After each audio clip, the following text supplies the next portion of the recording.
श्रीमद् भगवत गीता अध्याय नंबर 7 के श्लोक नंबर 6, 7, 8 में स्पष्ट किया है कि ये काल बोलता है गीता को, जो ब्रह्मा विष्णु महेश का पिता है। ये कहता है कि अर्जुन, बुद्धिमानों की बुद्धि और बलवानों का बल मेरे हाथ में है।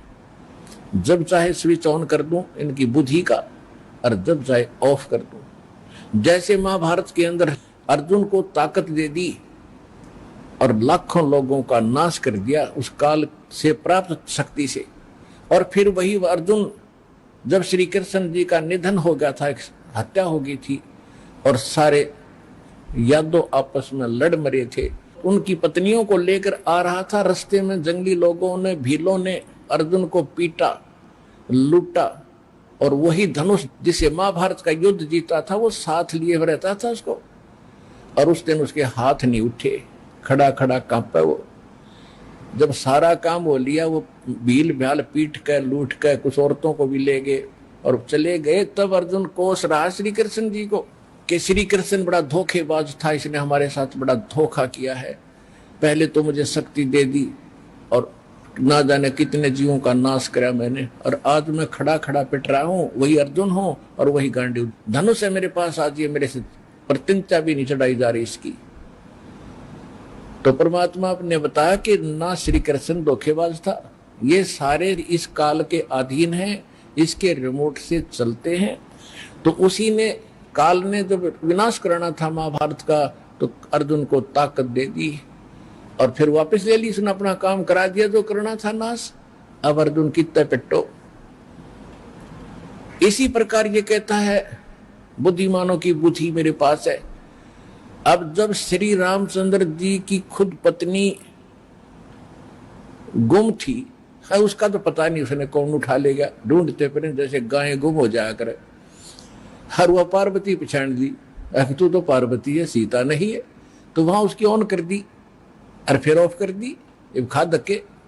अब क्या होता है, अब हनुमान जी ने छलांग लगाई। एक सिद्धि है जो आकाश में उड़ जाने की प्राप्त हो जाती है। आकाश मार्ग से जाके वो लंका में प्रवेश हुआ हनुमान जी। उनको कुछ आभास हो गया था, किसी जटायु नाम के एक पक्षी ने बता दिया था कि लंका का राजा रावण उठा कर ले गया। इसलिए वहां जाने की और किसी में हिम्मत नहीं थी। सूरवीर बलवान थे। हनुमान जी ने कहा कि मैं जाऊंगा तो कुछ ऐसी निशानी दो मुझे, ताकि मुझे पहचान सके कि मैं ऐरा गहरा व्यक्ति नहीं हूं, मुझ पर विश्वास करे माता। तो कहते हैं रामचंद्र जी ने अपनी छाप दे दी, अंगूठी निकाल के, उस पर नाम लिखा था उनका, और उसको सीता खूब पहचानती थी।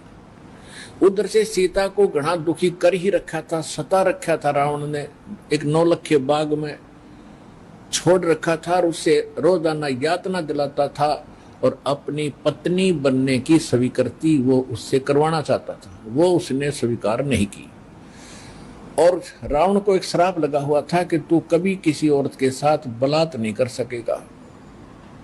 स्वेच्छा से कोई संपर्क हो तो वो अलग बात है, लेकिन तू किसी का ऐसे जबरदस्ती नहीं कर पाएगा, नहीं तो गल जाएगा तू। इस डर से वो जबरदस्ती नहीं कर पा रहा था और उधर से उसको पीड़ित कर रहा था कि स्वयं यश कर दे, लेकिन वो सीता ने नहीं किया था। एक वृक्ष के नीचे बैठी थी और अपने कर्मों को कोस रही थी। छोटा सा रूप बनाकर एक बंदर का हनुमान जी उसी वृक्ष के ऊपर बैठ गए थे। यातना देने के लिए औरतें आई थी तो भी उसने देखा था। जब वो चली गई उसके बाद फिर हनुमान जी ने ऊपर से वह अंगूठी डाल दी। वो तो राजदूत बनकर गए थे। जब अंगूठी देखी सीता ने, तो आपने कथाएं खूब सुन रखी हैं, ज्यादा ना सुनाऊंगा, तो उसने सोचा कि ये बंदर अंगूठी उठाकर लाया तो मेरे पति की मृत्यु होगी। तो उसने पूछा, तो फिर वो नीचे आया, अपना थोड़ा ठीक सा रूप बना के खड़े हो गए और कहा, माता मैं ऐसे ऐसे रामचंद्र जी ने भेजा हूं और ये कहानी है। अब कहने का भाव ये है कि वो जो कुछ भी उसने उद्मस्ताया हो तो आपने पता ही है, हनुमान जी ने नौलखा बाग भी उजाड़ दिया उसका और सारा कुछ कर दिया। क्योंकि आज कथा का विषय कुछ अन्य है, इसलिए यहाँ लंबा प्रकरण नहीं करूंगा। तो उसमें हनुमान जी ने कहा कि माता मुझे भूख लगी है तो उसने कहा इस बाग के किसी वृक्ष के फल को तोड़ के मत खाना भाई, नहीं तो मेरी पिटाई होगी। मेरे को आदेश है, कोई फल गिर जाए तो खाना, तो टूटा हुआ अपने आप तोड़ के नहीं खाएगी। तो हनुमान जी का उठा गुस्सा, को पार करके आना है, वैसे नहीं आएंगे वो। तो सीता ने अपना एक कंगन निकाल के दे दिया, कंगन हाथ में जो पैर रखा था सोने का, और कहा भाई इस चूड़ी को दिखा देना, वो खूब समझ जाएगी। अब वो कंगन लेकर हनुमान जी ने फिर छलांग लगाई। उस दिन वो ऐसे स्थान पर आके उतरा जहां पर एक ऋषि की कुटिया थी। वो ऋषि कौन थे? मुनिंद्र ऋषि स्वयं परमेश्वर थे। वहां सुंदर बाग लगा हुआ था, कुछ क्षेत्र में एक सुंदर सरोवर भरा था जल का। तो सुबह सुबह का समय था। हनुमान जी ने सोचा कि बहुत मनोरम स्थान है और यहाँ कुछ स्नान करूंगा, सामने बाग सुंदर फलों से लदपद है, आहार करूंगा, और फिर ऋषि जी भी साथ में है, इनके दर्शन करूंगा, पहले स्नान कर लेता हूं। अब जो कंगन वो लाया था उसको रख दिया पत्थर पे और स्नान करने के लिए प्रवेश किया सरोवर में।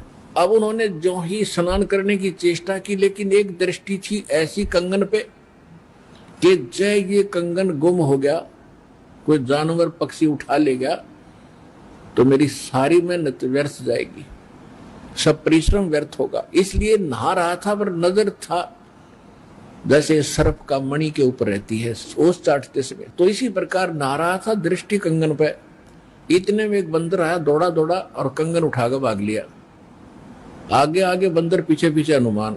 उस ऋषि के आश्रम में बंदर प्रवेश कर गया। बाहर आंगन में एक घड़ा रखा था, अच्छा बड़ा घड़ा। बंदर दौड़ता दौड़ता घड़े में कंगन डालकर आगे भाग गया। अब सुखी सांस ली कि कोई बात नहीं, ये समुद्र में डाल देता तो बात बिगड़ जाती, घड़े में डाल दिया। फिर धीरे धीरे चले हनुमान जी। पहले घड़े में देखा उसने, ऋषि को तो पीछे प्रणाम करना था, तो घड़े में क्या देखा कि घड़े के अंदर ऐसे ऐसे कंगन हजारों की संख्या में पड़े, सेम टू सेम। अब उसने सोचा भाई मैंने तो इतनी पहचान नहीं, कोई कंगन कौन सा है। और श्री रामचंद्र जी तो सारा जानते हैं, उनके कंगन के ऊपर सारी निशानियों को पहचानेंगे, और मैं कोई गलती से दूसरा उठा लेगा तो वो मानेंगे नहीं। इसलिए वो ऋषि जी के चरणों में प्रणाम किया। परमात्मा ने मुनिंद्र रूप में बैठे थे, पूछा कि पहलवान कैसे आए। हनुमान जी ने कहा कि ऋषि जी आप कौन सी दुनिया में रहते हो। मुनिंद्र जी ने कहा क्या बात है, मैं तो इसी पृथ्वी धरातल पर ही तो रहता हूं, कि आपको नहीं पता आज श्री राम के ऊपर कैसी आपत्ति आई है, ऐसे ऐसे उसकी पत्नी गुम हो गई थी, वो माता की खोज करके मैं आया हूं। तो परमात्मा ने पूछा कि भाई कौन से राम की बात कर रहा तू। वो कहता है अच्छा कमाल करते हो ऋषि जी, आपको यही नहीं पता राम कौन है। परमात्मा ने कहा बताओ तो श्री, के दशरथ पुत्र श्री रामचंद्र जी, उनका वनवास हुआ था, ऐसे ऐसे सीता उठा ली थी, और आज मैं खोज करके आया हूं ऋषि जी, और अपना काम करूं और चलूं। कहने लगे ऋषि जी और बात छोड़ो आप, कि मेरे सामने एक समस्या आ गई है कि ऐसे ऐसे मैं कंगन लाया था माता के हाथ का, और वो कंगन मैं स्नान कर रहा था, बंदर ने उठा के आपके घड़े में डाल दिया। तो परमात्मा बोले ले जा कंगन भाई, जा फिर अपना कर काम, जाओ हनुमान जी ले जाओ कंगन, निकाल ले जाओ, करो जो तूने करना। कहने लगे जी समस्या ये है कि इसमें और भी बहुत से कंगन पड़े हैं, और इन कंगनों में पहचान नहीं कर पा रहा हूं मैं, मेरा वो भगवान सीता जी वाला कौन सा है। परमात्मा बोले रे भले आदमी तुम लाने वाला और तुझे पता नहीं, तो मैं क्या बताऊं, फिर खोज ले कौन सा है तेरा। तो चिंतित हो गया कि भगवान दया करो। परमात्मा बोले कि जौन सा चाहे वो उठा ले जा और सेम टू सेम पाओगे, इसमें कोई दिक्कत नहीं। कैसे कैसे फिर ये कंगन आए कहां से आपके पास।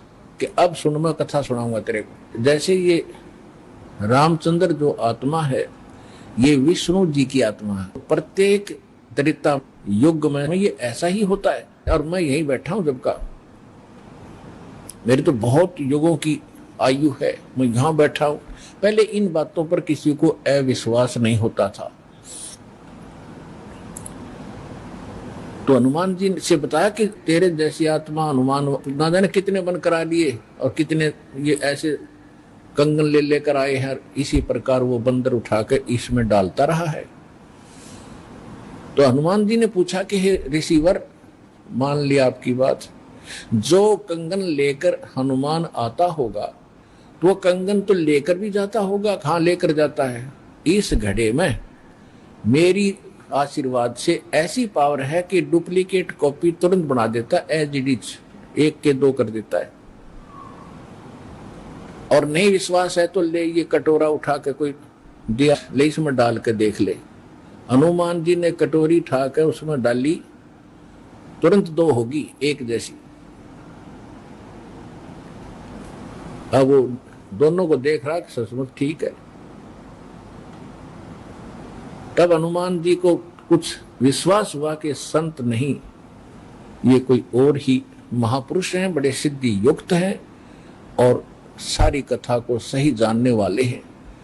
लेकिन कहा, महाराज मैं आपकी बात से सहमत हूं, होगा कोई और भगवान, पर अब मुझे समय नहीं आपकी सारी बात सुनने का, क्योंकि मैं परमार्थ के काम में लगा हूं।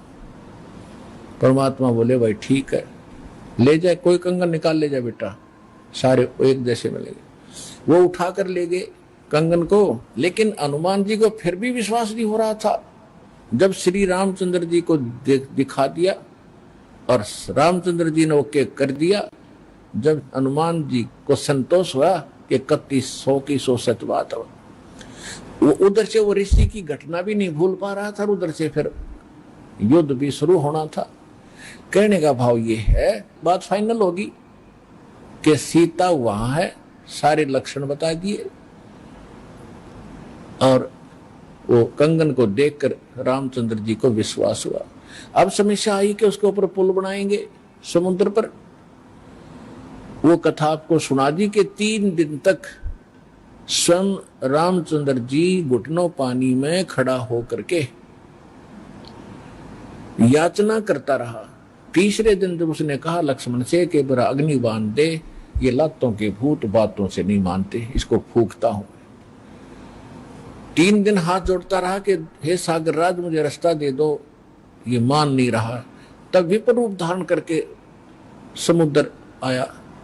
उसने कहा कि भगवान ऐसा ना करो, इसमें ना जाने कितने जीव जंतु हैं, सब नष्ट हो जाएंगे, आपको पाप लगेगा।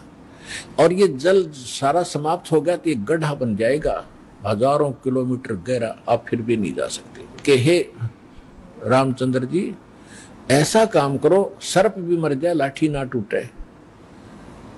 तो वो कारण जानना चाहा तो समुद्र ने बताया कि आपकी सेना में ये नल नील नाम के 2 ऐसे भक्त हैं जिनको इनके गुरुदेव का आशीर्वाद है कि इनके हाथों से पत्थर भी तैर जाते मेरे ऊपर, और कोई चीज यहाँ पर फ्लोट नहीं कर सकेगी। अपने आत्माओं यहाँ मान बढ़ाई खत्म करती है। और जितने भी वहां आसपास ऋषि महर्षि भगत लोग थे, वो विष्णु पुजारी होते ही थे उस टाइम। तो सब ने पता चला कि विष्णु के अवतार श्री राम आए हैं, श्री राम की पत्नी उठा ली गई है, पता चल गया है वो रावण के यहाँ है, उसके ऊपर। तो नल और नील ये भगत सारे पहुंच गए सेना में, क्योंकि भगत तो हेल्प करें, दुखी ऐसा है कि, तो वो भी सेना में खड़ा पाया आगे दोनों। तो उनको बुलाया गया। रामचंद्र जी ने कहा भी नल नील कौन है, वो आगे आए। अब पुण्यात्माओं यहाँ मार खाता है इंसान, और परमात्मा इस प्रकार की जो हम गलतियां करते हैं, अपना भक्ति नाश करते हैं, उसके लिए सतर्क करते हैं। यहां पर क्या किया, नल और नील के मन में अभिमान आ गया, अहंकार आ गया कि आज हनुमान भी फेल, रामचंद्र भी फेल, क्योंकि पत्थर नहीं तर रहे, समुद्र पर पुल नहीं बन रहा। हमारे पास ऐसी शक्ति है कि पत्थर रखेंगे तैर जाएंगे, आज हमारी वाह वाह हो जाएगी। अंगद भी फेल, सुग्रीव भी फेल, जामवान भी फेल। ये फेल का चक्कर मारा जीव ने। तो उस दिन वो आए, ना मालिक याद किया। रामचंद्र जी ने पूछा कि तुम्हारे पास कोई ऐसी शक्ति है पत्थर तैर जाते? हाँ जी है, कि ट्राई करके दिखाओ। उठाया, पत्थर रखा, क्यों अभिमान था कि कर देंगे काम, वो डूब गया। दूसरा फिर रखा, वो भी डूब गया। तीसरा फिर रखा, वो भी डूब गया। अब रामचंद्र जी समुद्र की तरफ देख रहे हैं, विपर रूप में खड़े थे, ब्राह्मण रूप में, और ये कहना चाह रहे हो कि तू झूठ बोलता था, इनके पास कोई पावर नहीं। तभी समुद्र ने कहा, विपर रूप में खड़े समुद्र ने, क्योंकि ये देवता होते हैं, ये जल जो है ये देवता नहीं है, जल का कंट्रोलर एक देवता है, उसको वरुण कहते हैं। वो आकर खड़ा हो गया। तो वो कह रहा था कि हे नल नील, आज आपने गलती की भाई, आज तुमने अपना गुरु तो याद किए ही नहीं, तुमने तो नाश कर दिया बात का, करो याद उस मालिक को। तब उनको भी याद आया, कहाँ वो गलती बन गई आज तक। तो यहाँ परमात्मा बताते हैं, जैसे माता गर्भ को रख यत्न बनाए, ठेस लगे तो छन हुए तेरी ऐसे भक्ति नसावे। जैसे किसी बहन बेटी को गर्भ रहा हो तो उसकी कितनी केयर टेक करती है वह उस लाल को सफल करने के लिए कि मेरा गर्भ पूरा हो और बच्चे का मुंह देखूं मैं। तो वो कैसे चिंतित रहती है, चलते समय भी कहीं ऊंचे नीचे पर पैर ना रखा जा, भगवान मेरा बालक गर्भ खराब ना हो जा।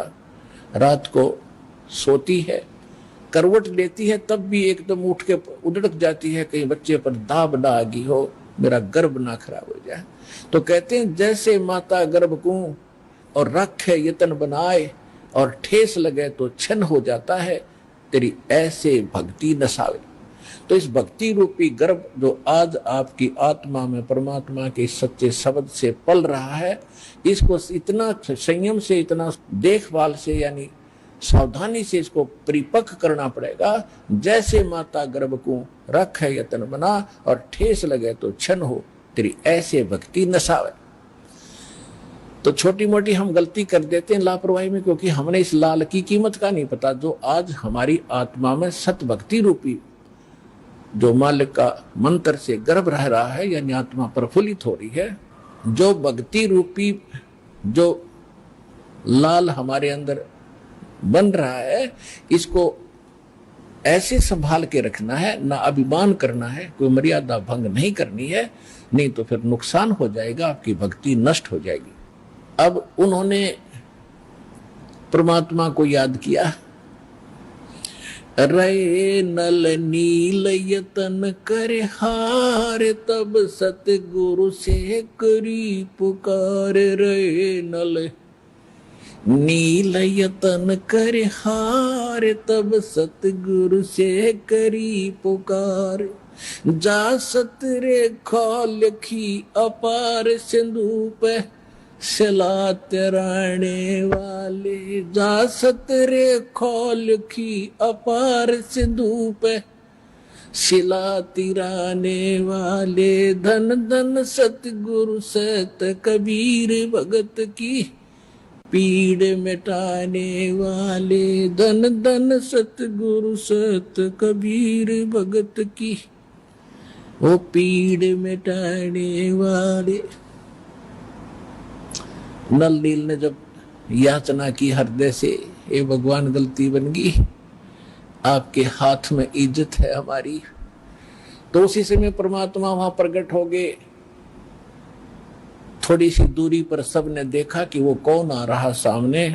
नल नील ने भी देखा, ये तो मेरे गुरुजी आगे, हमारी पुकार सुन ली इन्होंने। जब मुनिंदर जी निकट आए, सभी ने दंडवत प्रणाम किया, श्री राम ने, हनुमान ने, सब ने। हनुमान जी ने देख लिया, बाबा जी तो वही है भाई, ये तो बिल्कुल सही, ये तो शक्तिशाली ऋषि है। लेकिन उस समय और वार्ता करने का समय नहीं था, जो समस्या थी वह उनके सामने अड़ी हुई थी। तब श्री रामचंद्र जी ने मुनिंद्र ऋषि से अर्ज की थी, भगवान आज हमारे सामने ये समस्या आई है, अभिमानी रावण हमारी याचना नहीं मान रहा है। हमने उसे खूब दूत भेजकर, अंगद को, हनुमान जी को, सबको भेजकर उससे प्रार्थना कर ली है, इसको लौटा दे मेरी पत्नी को। वो माना नहीं। अब नहीं माना तो हमने युद्ध करना पड़ेगा और उसके लिए रास्ता चाहिए समुद्र पर।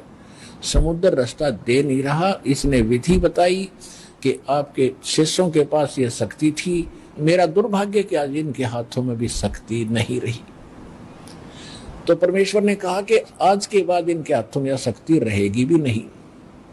इन्होंने बहुत बड़ी गलती की है, जो मैं रोज बताता हूं कि अभिमान से भगवान कोसों दूर है। और इतने दिन के बाद इतना दुख था इनके ऊपर, इन्होंने फिर बकवास कर दी। अब इनके पास यह शक्ति नहीं रही।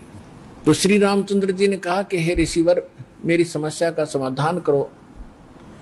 जब आप अपने बच्चों को, अपने शिष्यों को आशीर्वाद दे सकते हो शिला चढ़ाने का, तो आप खुद भी कृपा बख्श सकते हो, मेरे लिए लंका में जाने का रास्ता बना दो।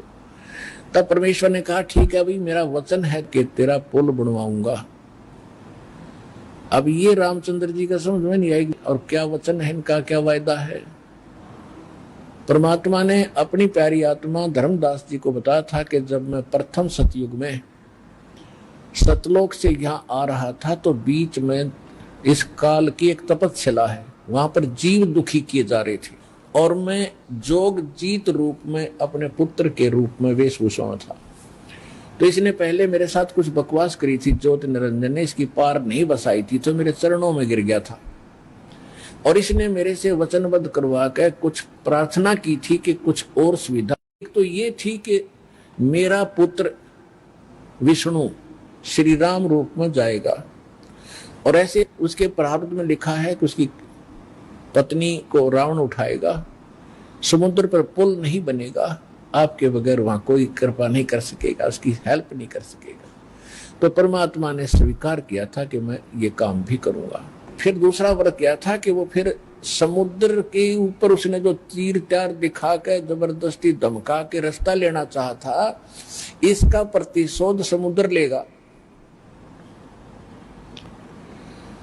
वो क्या करेगा कि जब ये श्री कृष्ण रूप में जाएगा, और फिर ये क्या करेगा बाद में मृत्यु के उपरांत, एक राजा को दर्शन दे करके जगन्नाथ का मंदिर बनवाना चाहेगा अपनी महिमा बनाए रखने के लिए। तो उस पुरी के स्थान पर जो जगन्नाथ मंदिर बनवाओगा, उसको समुद्र इस प्रतिशोध में नहीं बनने देगा कि इसने मेरी बेइज्जती की थी तीर दिखा के राम रूप में। इसका प्रतिशोध लेगा और वो मंदिर न बनने नहीं देगा, बार बार तोड़ेगा। आप उसका मंदिर बनवाना, क्योंकि बच्चे हट कर लेते हैं तो वो मानते नहीं है, तो इसलिए वो कह रहा था जी आप दया करिए, वो मानेगा नहीं। तब परमेश्वर ने कहा था तथास्तु। और भी कई चीजें कही था कि 3 युगों में जीव थोड़े पार करना, क्योंकि परमात्मा ने कहा था कि मैं कलयुग या तेरे नीचे के लोकों में जाऊंगा, और तूने सबको मिसगाइड कर रखा है, सच्चा भगवान सच्चा ज्ञान छुपा रखा है। मैं सच्चाई बताऊंगा और सबको ज्ञान दूंगा, ऐसी भक्ति और नाम दूंगा, सभी तेरे लोक से पार होकर सतलोक जाएंगे।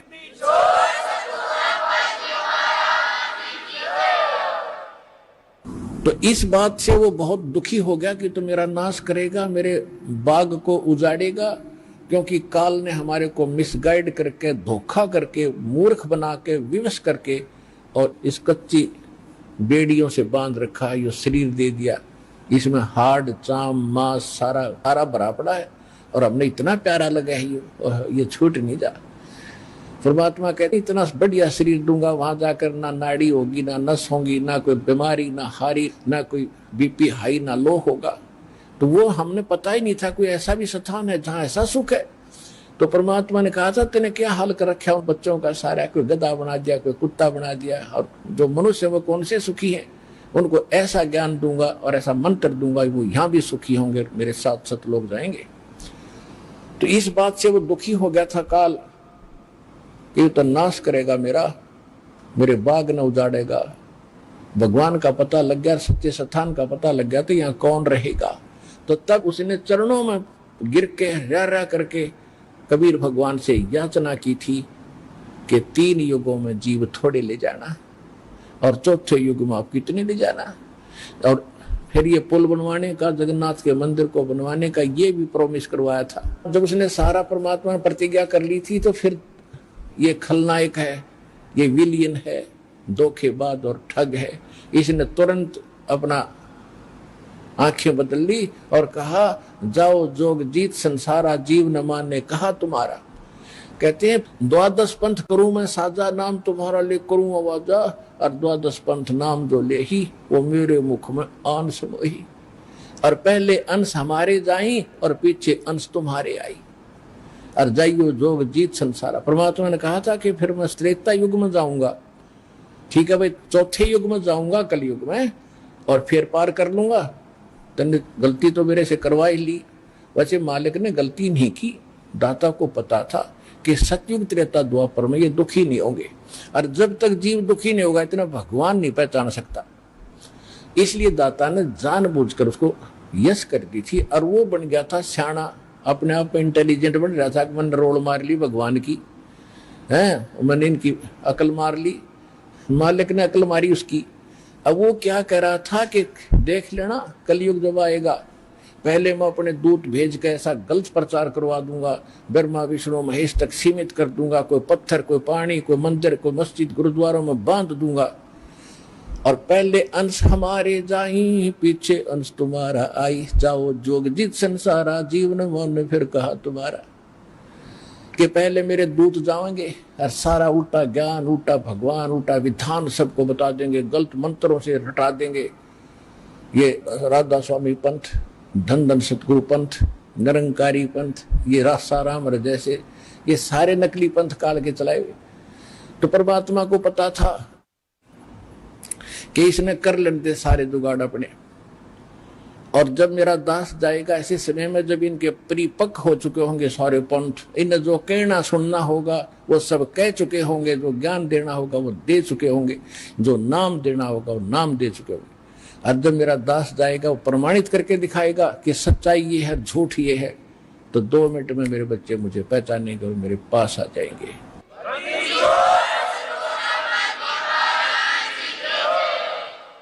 परमेश्वर ने कहा था कि चौथा युग जब कलयुग आई तब हम अपना अंश पठाई, और घर घर देखो बोध विचारा, और सत नाम सब ठोर उचारा। तो इस प्रकार परमात्मा ने जो बताया था कि चौथा युग जब आएगा और कलयुग बीतते 5500 पाचा, जब ये वचन मेरा होगा साचा। कलयुग बीत जावे जब एता, सकल सृष्टि सभी प्राणी परम पुरुष पद चेता। कि जब वो कलयुग 5500 वर्ष बीत जाएंगे तब ये मेरी बात सच्ची होगी कि घर घर में सतनाम का जाप होगा, घर घर में मेरे ज्ञान की चर्चा होगी। लेकिन ये उस समय सच्चा होगा जब कलयुग 5505 बीत जाएगा, और उस समय सभी को पता होगा कि एक परम पद है। कौन सा? गीता अध्याय नंबर 18 के श्लोक नंबर 62 में, जिसके विषय में कहा कि अर्जुन तू सर्वभाव से परमेश्वर की शरण में जा, उसकी कृपा से ही तू परम शांति को और सनातन परम धाम को, शाश्वत स्थान को प्राप्त होगा। गीता अध्याय नंबर 15 के श्लोक नंबर 4 में कहा कि तत्वदर्शी संत की प्राप्ति के उपरांत उस तत्व ज्ञान से इस अज्ञान को काटकर उसके पश्चात परमेश्वर के उस परम पद की खोज करनी चाहिए, जहां जाने के बाद साधक कभी लौटकर संसार में नहीं आते। और जिसने सबरमंडल की रचना की उस परमेश्वर की उस परम पद की, यानी अमर लोक की, शाश्वत स्थान की खोज करनी चाहिए। तो यहां परमात्मा कह रहे हैं कि चौथा युग जब कलयुग आई तब हम अपना अंश पठाई, और घर घर देखो बोध विचारा, घर घर में तत्व ज्ञान का चर्चा चला करेगी, और सतनाम सब ठोर उचारा। सतनाम का सबको दिया जाएगा। आज तक सतनाम की छींट भी ना लगी थी, ना राधा स्वामी वालों को, न धन सतगुरु वालों को। सतनाम का तो बहुत गुना गीत गाते हैं, अरे कख नहीं पता इनको। ऐसे सिख समाज को सतनाम का कोई पता नहीं था। नानक साहिब जी सतनाम का जाप क्या करते थे, 2 अक्षर का जाप था। लेकिन इन महापुरुषों को परमात्मा ने सख्त हिदायत दे दी थी कि अभी डिस्क्लोज ना करना, नहीं तो काल के दूतों का दाव लग जाएगा और ये सब बच्चे मुझे पहचान नहीं पाएंगे। तो महापुरुष थे, उन्होंने जो कह दिया सो फाइनल। वो तो भगवान से मिलकर आए थे, भगवान की एक एक बात को उन्होंने स्वीकारा और उसी तरह आचरण किया। तो अब परमात्मा ने कहा कि जो 5505 वर्ष बीत जाएगा कलयुग, उसके बाद सबके मुंह पर सतनाम का जाप होगा। आप देख रहे हो, धन धन हो गए आप। इस सतनाम का किसी को पता भी नहीं था, आप सतनाम का जाप कर रहे हैं 8-8, 10-10 वर्ष के।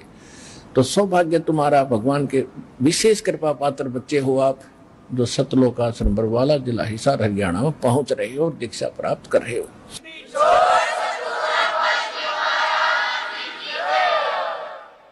अप्रसंग आया है कि परमेश्वर ने कहा था कि मैंने तेरे बाप से वचन कर रखा है, इसलिए मैंने आना पड़ा और ये पुल बनवाऊंगा मैं।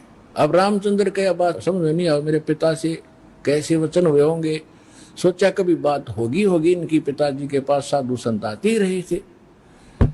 तो परमेश्वर एक सोटी ले रहे थे हाथ में, डंडा, और परमात्मा ने कहा कि आ जाओ मेरे साथ साथ, इस पहाड़ के चारों तरफ एक चक्कर लगाता हूं। निशान लगा दी, रेखा कि एक बहुत बड़ा पहाड़ था, उसके चारों तरफ का एक लाइन खींचा है, रेखा। परमात्मा एक रेखा खींच दी डंडी से कि इसके बीच बीच के पत्थर मैंने हल्के कर दिए, फ्लोटिंग कर दिए, और इनको उठाओ और फोड़ो, तराशो और पुल बनाओ। नल और नील को फिर भी सेवा दे दी कि ये राज मिस्त्री रहे हैं और इनको पत्थर तराश के सेट करना आता, इसकी मदद लेना और नल नील सहायता करना इस परोपकार में। तो नल नील ने वो राज का काम कराया था उनमें, उनको तराश तरूश के एक दूसरे में फंसा दिया ताकि वो अड़े रहे। लेकिन आशीर्वाद कबीर भगवान मुनिंद्र जी का था, जिससे वो पत्थर तरे थे और लंका पर चढ़ाई करने के लिए समुद्र पर पुल बना था। धन धन सत्य गुरु सत्य कबीर भगत की, पीड़ मिटाने वाले। धन धन सत्य गुरु सत्य कबीर भगत की, पीड़ मिटाने वाले भक्त की, पीड़ मिटाने वाले भक्त की, पीड़ मिटाने वाले। धन धन सतगुरु सत कबीर भगत की, पीड़ मिटाने वाले। रहे नल नील यतन कर हार, तब सतगुरु से करी पुकार। रहे नल नील यतन कर हार, तब सतगुरु से करी पुकार। जा सत रेखा लिखी अपार सिंधु पे, शिला तिराने वाले। जा सत रेखा लिखी अपार सिंधु पे, शिला तिराने वाले। धन धन सतगुरु सत कबीर भगत की, पीर मिटाने वाले। डसी सर्प ने जब जा पुकारी, इंद्रमती अकुलाए। डसी सर्प ने जब जा पुकारी, इंद्रमती अकुलाए। आपने तुरंत करी सहाय बेरूली, मंत्र सुनाने वाले। आपने तुरंत करी सहाय बेरूली, मंत्र सुनाने वाले। धन धन सतगुरु सत कबीर भगत की, पीड़ मिटाने वाले।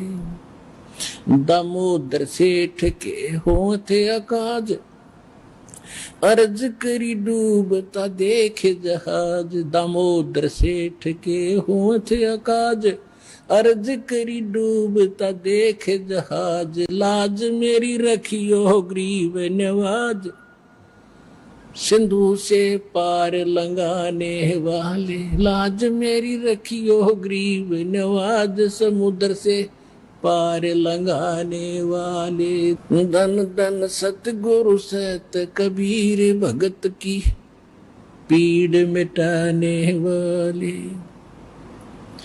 कह कर जोड़ दीन धर्मदास, दरस दे पूर्ण करियो आस। कह कर जोड़ दीन धर्मदास, दरस दे पूर्ण करियो आस। मेटियो जन्म मरण की तरास, सत्य पद प्राप्त कराने वाले, मेटियो जन्म मरण की तरास, सत्य पद प्राप्त कराने वाले, धन धन सतगुरु सत कबीर भगत की पीड़ मिटाने वाले, भगत की पीड़ मिटाने वाले, भगत की पीड़ मिटाने वाले, धन धन सतगुरु सत कबीर भगत की पीड़ मिटाने वाले। अपनात्माओं, धर्मदास जी को जब ज्ञान हुआ, भगवान ने सारी कथा बताई, बेटा मैं ऐसे ऐसे चारों युगों में आया हूं। तो इसमें बता रहा है कि हे मालिक, आप तो सबके दुख दूर करते हो। रे नल नील यतन कर हार, तब सतगुरु से करी पुकार, जा सतरेखा लखी अपार, सिंधु पे सिलात रहने वाले। जब धर्मदास जी काल प्रभावित ज्यादा था, धार्मिक आत्मा अवश्य थी, और धार्मिक आत्मा में एक लचीलापन घना होता है। एक आदमी कहता है ऐसा नहीं ऐसा होगा, तो सोच लेता है शायद ऐसा ही होगा, लेकिन तब जब तक हम दृढ़ नहीं होते, मोक्ष प्राप्ति नहीं होती।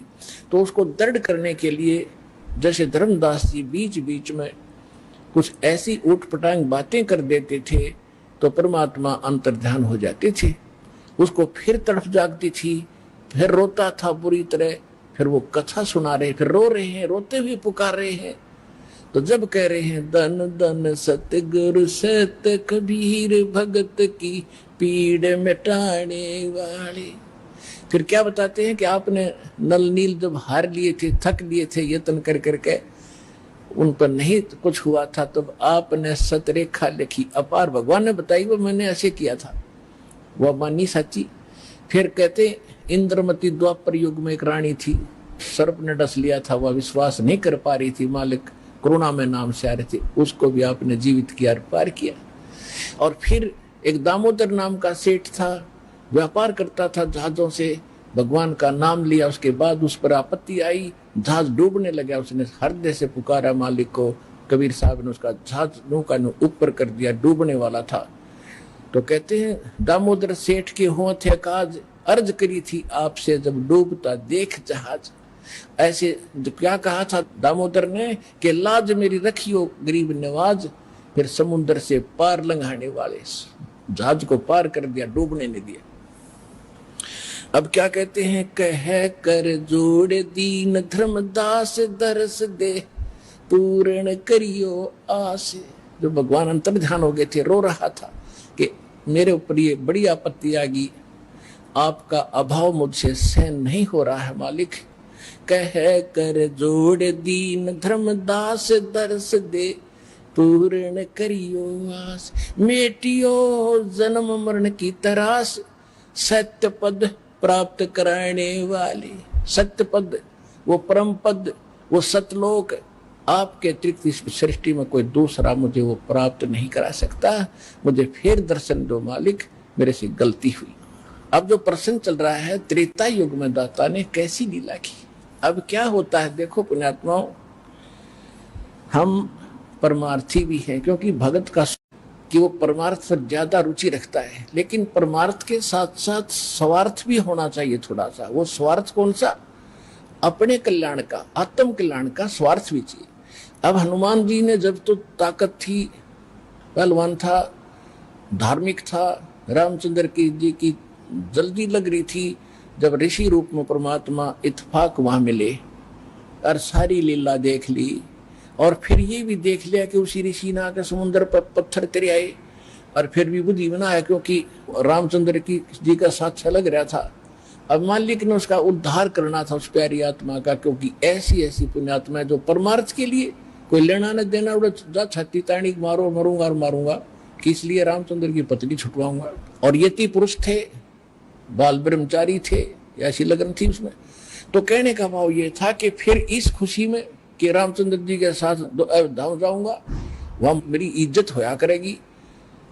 अब वो तो श्रद्धालु था, समर्पित था भगवान के लिए, लेकिन गलती यह लग रही थी, रामचंद्र ने परमात्मा पूर्ण मान बैठा था।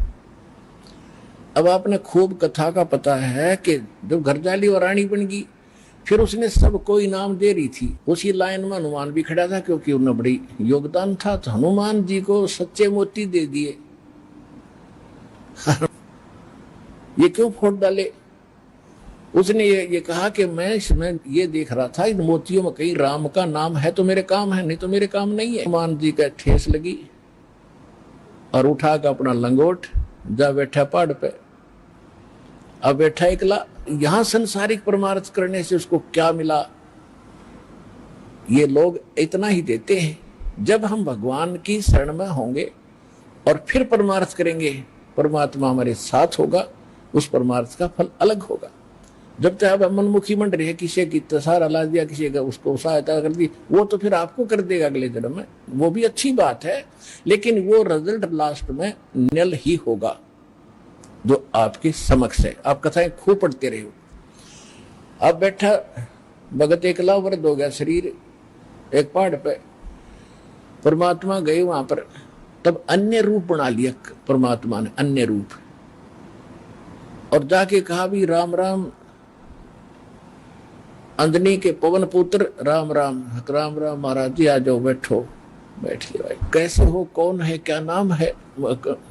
तूने बता भाई, मेरा नाम तो कोई है नहीं, मैं तो ऐसे भटक रहा हूँ और परमात्मा की खोज में लगा हुआ हूँ, ऐसे ऐसे मुझे, आप भगत आदमी हो, आपसे दो चर्चा करने यहाँ बैठ जाता हूँ, थोड़ी देर राम नाम की चर्चा कर लूँ। करो करो। कल तक हनुमान जी ने गुण गाए कि 3 लोग के भगवान आ रहे, दशरथ के पुत्र घर में रामचंद्र नाम उनका। परमात्मा बोले फिर भगवान ने आप क्यों छोड़ा है, वैसा बढ़िया राम था तेरा। तो भगवान के लिए तो भटक रहा है, और भगवान ने छोड़ा अयोध्या में, तो बैठा पहाड़ पे, फिर यह कौन सी समझदारी तेरी? अब हनुमान जी ने सोचा भाई बात तो बाबा जी ने काटेगी कही। कहने लगा भाई, जिसको भगवान मान बैठे राम नहीं है, ये तो नाम रामचंद्र है इसका। राम तो कोई और है जो सुप्रीम पावर है, उसका भेद मेरे पास है। इस राम तो पता नहीं कितने मर लिए। तब उसने कहा कि ये बात एक बाबा जी और कहा था मुझे ऋषि जी वहां पर। तब परमात्मा ने वो रूप बनाया कि भाई मैं हूं वही, तेरे लिए भटक रहा हूं प्यारी आत्मा। चरणों में शीश रख दिया हनुमान जी ने कि महाराज जी मुझे ज्ञान बता दो। परमात्मा बोले अब थक लिया तू संसार से, देख लिया तेने क्या उपकार किया, तुझे क्या मिला वहां से, और उनको क्या मिलेगा वो फिर बता दूंगा, अब तेरे जचे को नहीं। वो क्यों उसका जूते लाग लिए वहां से। तुमने बोला महाराज वह सच्चा ज्ञान बताओ, मैं सारी सुनूंगा। सारा ज्ञान बताया कि मैं सीधा नु का भगवान हूं तो नहीं जचा कि मैं उस परमात्मा का संदेश लेकर आता हूं, 4 युगों में आता हूं। सारी कहानी सुनकर कति साची मान ली, और फिर कहा कि जब आंखें देखूं कि अभी आप वहां से आते जाते हो तो तब कुछ यकीन हो। तो परमात्मा वहां से उड़े आकाश में और उसको दिव्य दृष्टि दे दी हनुमान जी ना, तो 1 किलोमीटर पाछे कुछ दिखा को नहीं। हनुमान जी देख रहे यहाँ से बैठे, वो ज्वालिए सारे लोग दिखे, राम कृष्ण नर के नीचे रह गए और वो पहुंच गए सतलोक में, वहां तक देख रहा है। फिर कहा कि महाराज वापस आ जाओ, मेरा पूरा विश्वास हो गया। तब वापस आ गए। तब हनुमान जी ने नाम लिया उस परम पिता से, तब उस आत्मा का कल्याण हुआ। पुण्यात्माओं, ये है सत्यनारायण कथा।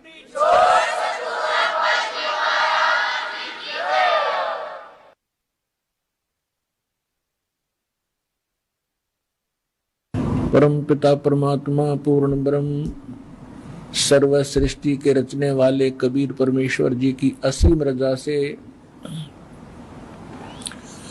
आप सभी परमात्मा की प्यारी आत्माएं परमेश्वर की महिमा सुनने के लिए उपस्थित हुए।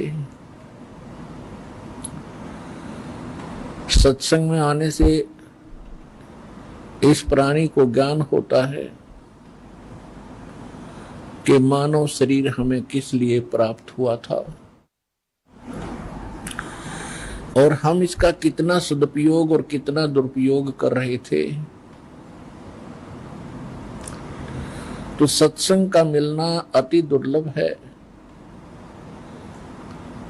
परमेश्वर ने अपनी अमृतवाणी में कहा है कि मानुष जन्म दुर्लभ है, मिले न बारंबार,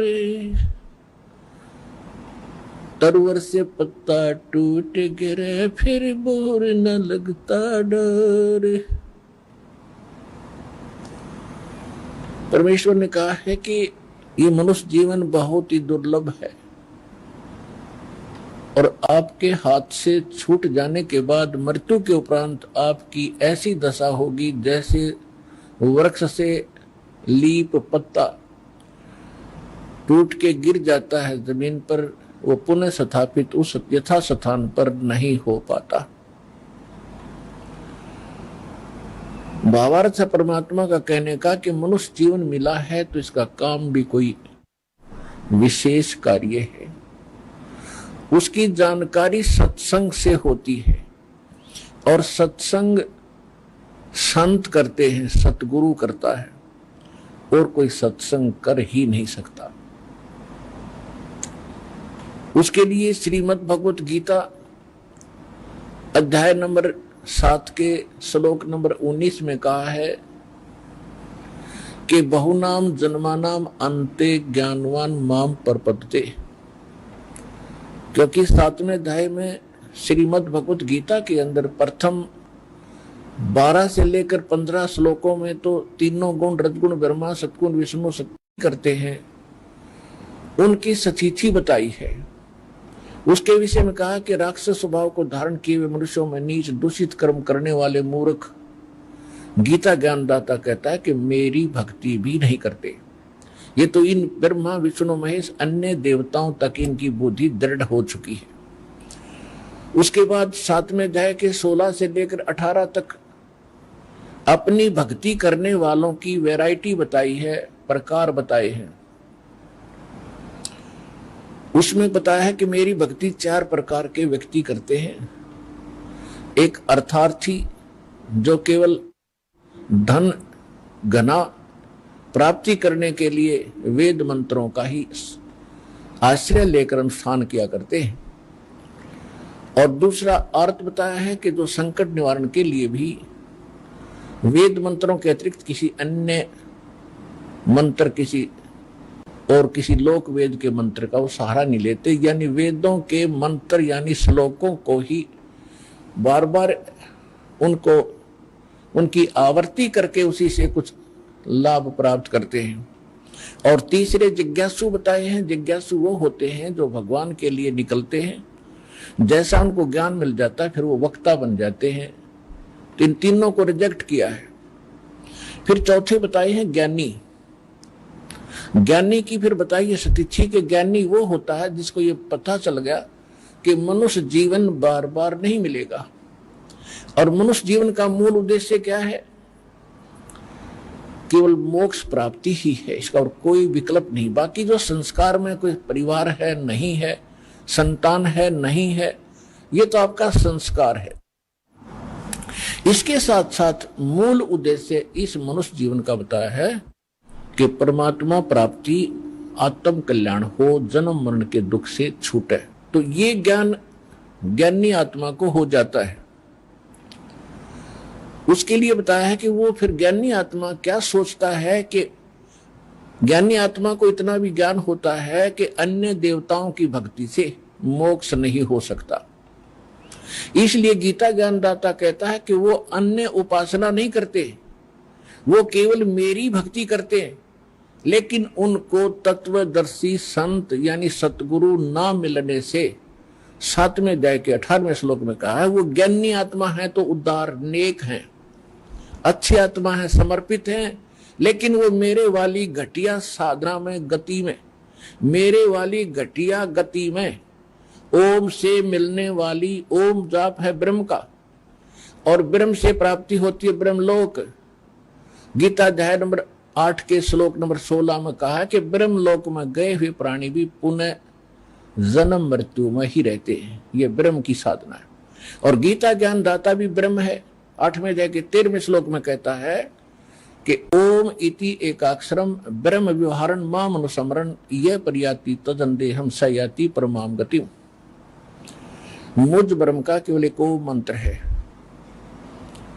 और इसका अंतिम सांस तक सिमरण करता हुआ जो शरीर त्याग कर जाता है, ओम से मिलने वाली परम गति प्राप्त होती है। ओम से कौन सी परम गति है? ब्रह्मलोक प्राप्ति है। ब्रह्मलोक में गए हुए प्राणी भी जन्म मृत्यु में रहते हैं।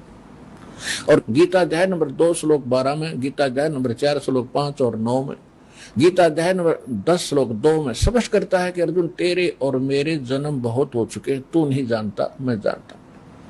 और मेरी उत्पत्ति को ये देवता लोग भी नहीं जानते, क्योंकि ये जिन देवताओं का पिता है ब्रह्मा विष्णु महेश, और उसके बाद जितने भी इसकी संतान हुई है, तो पिता की उत्पत्ति को बालक नहीं जान सकते, संतान नहीं जानती, दादाजी बताते हैं।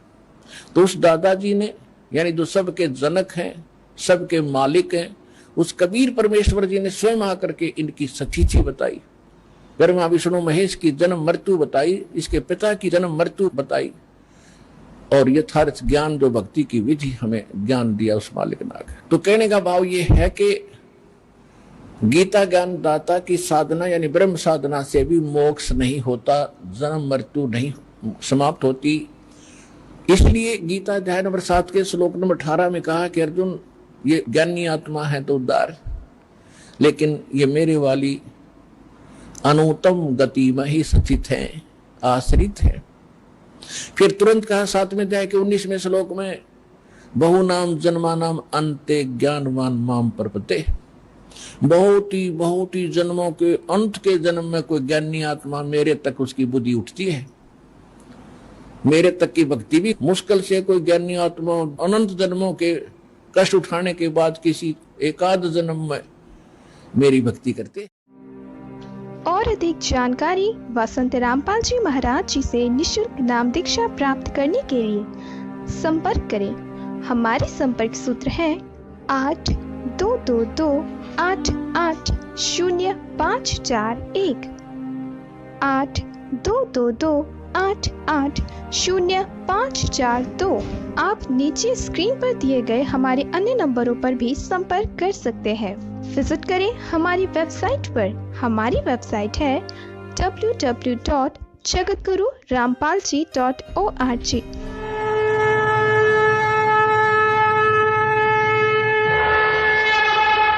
हमसे जुड़े रहने के लिए हमारे YouTube चैनल को सब्सक्राइब करें और नई वीडियो की नोटिफिकेशन के लिए बेल आइकॉन को दबाएं। अगर आप ये वीडियो Facebook पर देख रहे हैं तो लाइक जरूर करें और ज्यादा से ज्यादा शेयर करें। धन्यवाद।